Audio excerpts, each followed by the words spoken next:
tremendous amount of debt, huh? Yeah, it really has. But it used to be a thriving town. Yeah, there was 500 to 1,000 people here. We had 13 saloons, 2 newspapers, a college. I mean, it was just a thriving metropolis. It was thought to be the next Dallas Okay. in the 1880s. What about now? Not so much. It's a ghost town. It's empty. The ghost town. How many people live here? Back in 1884, William Butler was the richest rancher in Karnes County, Texas. Had over $100,000 in his San Antonio. About 20 years old at the time. Was kind of a hothead, a drinker, troublemaker. He came into Helena. He was not supposed to because of bad blood between the Butler family and Sheriff Leary here in Helena. Came to the saloon, started raising hell in there. Sheriff came over, called him out, and basically asked him for his gun. Mortally wounded him. Next thing you know, 40 shots rang out. 3 hit him. His father came into town. Now, Who killed my boy? nobody came out, nobody answered. It was like the town was empty. I said, I want to know who killed my boy. Since this town killed my boy, I'm gonna kill this town. He brought forth that curse, and essentially, within 10 years, his curse became reality. That curse was the beginning of the end for Helena. The railroad abandoned plans to make it a stop. Businesses began to die. The final nail in the coffin came when voters decided to move the county seat to Karnes City. And with that, Helena was dead.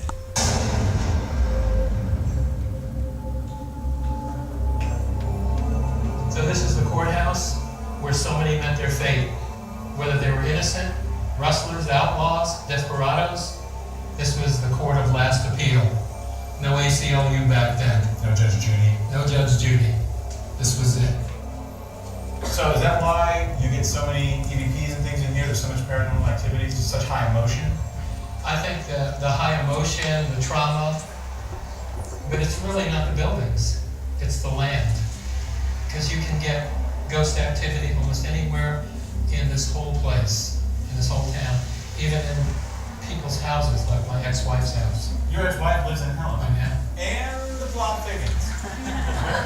Exactly. The ghosts in Helena hate her, and threaten to kill her. So the house that is located just feet away from the old ghost town is owned by Barry's ex-wife. This place gets stranger by the minute. Lydia agrees to talk to us and even face her fears and the spirits she says hate her in the Ruckman house. The Ruckman house was the family home of one of the founders of Helena. It was the social center of its day and a safe house from the outlaws. Now, the spirits of the outlaws seem to have taken over. Okay, so Lydia, first question. Do you have ghosts in your house?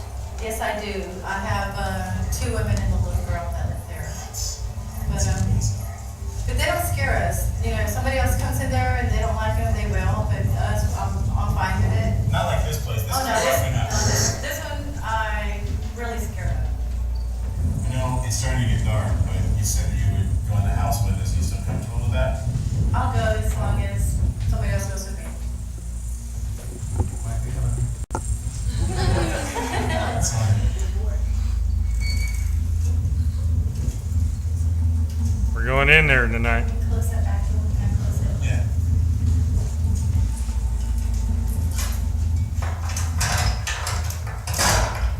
We're not taking any chances tonight after what we learned on our initial walkthrough. See, we don't go after that kind of stuff, but, I mean, people come in here and say that there's like demonic stuff here. Yeah. Just like that, all nonchalant. Is there a demon? Yes. If there is some sort of demonic presence here, we need to take precautions. This is serious. So what kind of things have they told you? They call me really bad names. I mean, really like cussing at me and telling me to get out and just really bad stuff. Do they hurt you? No, they've never hurt me. They've never touched me. I can feel them upstairs right now. Right now? Right now. Yes. Let's go. You go first.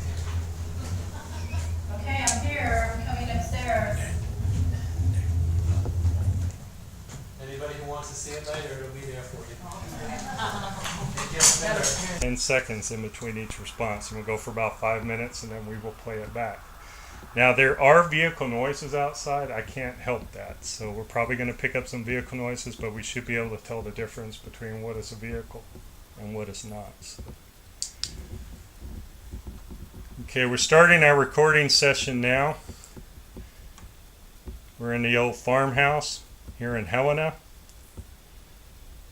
First of all, is there anyone here with us who would like to speak with us tonight?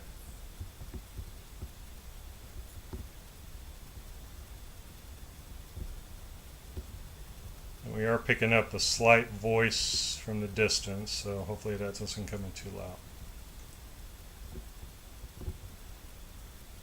Again, is there anyone here tonight who would like to speak to us? Okay, next person.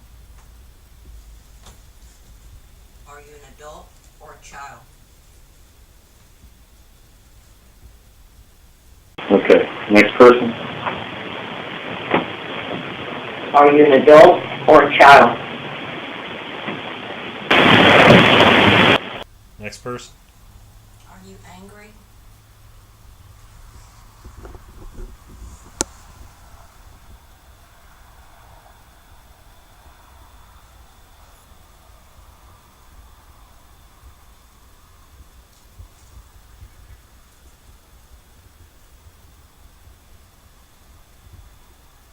Next person.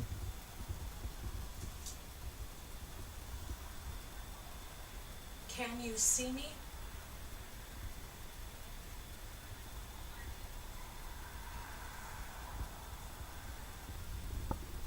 Just keep it going around.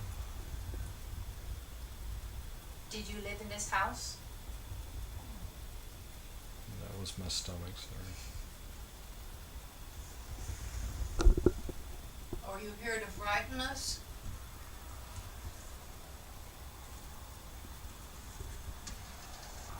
We've been here many times to this house. Do you like us being here?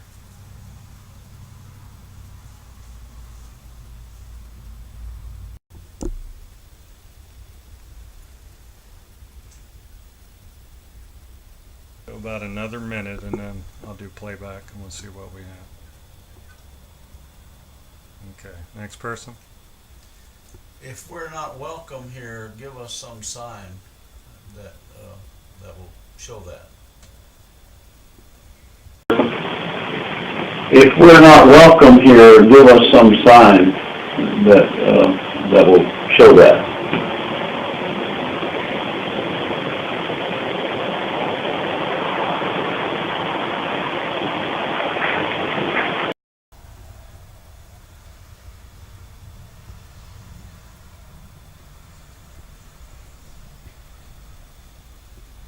What is your name?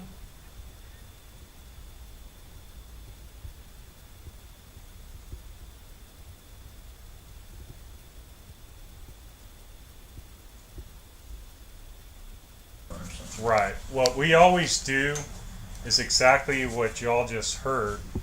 We go into location. We run several of these recording sessions throughout different environments and with different people. And then we do exactly what you heard just now. But we also hook it up to a lot of computer programs that we use for software, which helps us analyze the frequencies of these sounds. And I can tell you that EVPs a lot of times it's hard for me to explain because I can't show it to you, but we pick up frequencies that aren't even in the human range as far as what our voices are capable of. So we know for a fact when we pick up a lot of these things that are very, very clear, they fall within these frequency ranges that are totally out of the human voice possibility. Well, what did y'all think? I mean, did you hear what I heard? The second time, the two voices? Yes. Yeah, there was a low voice and there was a high voice. Yeah. I mean, the speaker, I'm doing the best I can to make it where y'all can hear as we go throughout the night. And we're going to do this, several different times to try to get an idea. But to me, when you pick up ghostly EVPs, to me that's the most fascinating because it seems to put us closest to actually what we're dealing with here. And, you know, a lot of times we get very good answers coming back.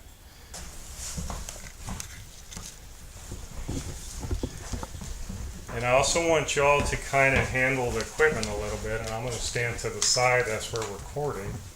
That way y'all can kind of get a feel. This camera that I'm holding, some of y'all may know what this is, some of y'all may not. I'll wait till everybody gets in here.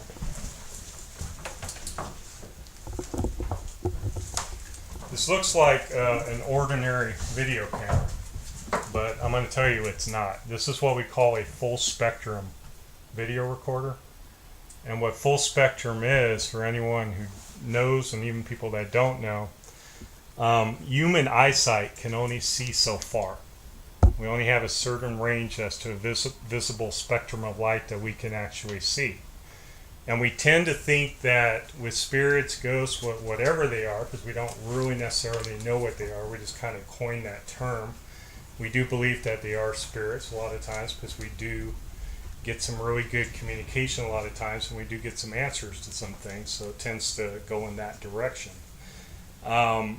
We do tend to believe that the reason why people see these things a lot of times out of the corner of your eye, which is a so-called story that goes with most ghost stories when people think they see things, a lot of times they really are seeing things.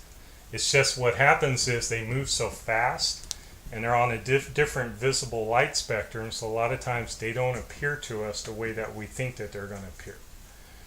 We've done haunted hospitals. We did Yorktown Hospital, which is not too far from here, several years ago. Several teams have gone in there before, and what's happened is they've actually gotten recordings back where it sounds like they're as confused about us as we are confused about them. In other words, we tend to think a lot of times that we might, in our so-called dimension, appear as ghosts to them. And sometimes it seems like it goes back and forth as far as present, past, and so forth. A good friend of mine out of the Yorktown Hospital, which has been investigated several times, including by us, picked up an EVP one time where they were actually claiming, they were asking on the actual EVP if we are angels. You know, so apparently we're appearing to them in very, very strange, you know, we're not appearing to them the way that I'm looking at you. Apparently we're appearing to them the way that they might be appearing to us, which is very, very strange. We don't know. You know, it might go along with science, it might go along with more spiritual, we really don't know. But again, this camera that I'm holding, that I'm going to let y'all just kind of look around, this again is what we call a full spectrum video recorder, and it's recording right now, so don't worry, just kind of grip it right here and look around, and you can see as you're looking through there what kind of capability we have as far as seeing in the dark. It's pretty clear, am I correct? Sure does. And you notice the pink U that you see, the color? I sure do. Right, that's the full spectrum. Now, dogs and cats can see a lot farther than we can see. I can't do it. My hands are full. As far as the visible light spectrum is concerned. Right. So we tend to believe that the reason why dogs and cats a lot of times with so-called haunting situations, you know, where they growl at something that's unseen, you hear that story a lot of times. We think that they can see a lot more than we can.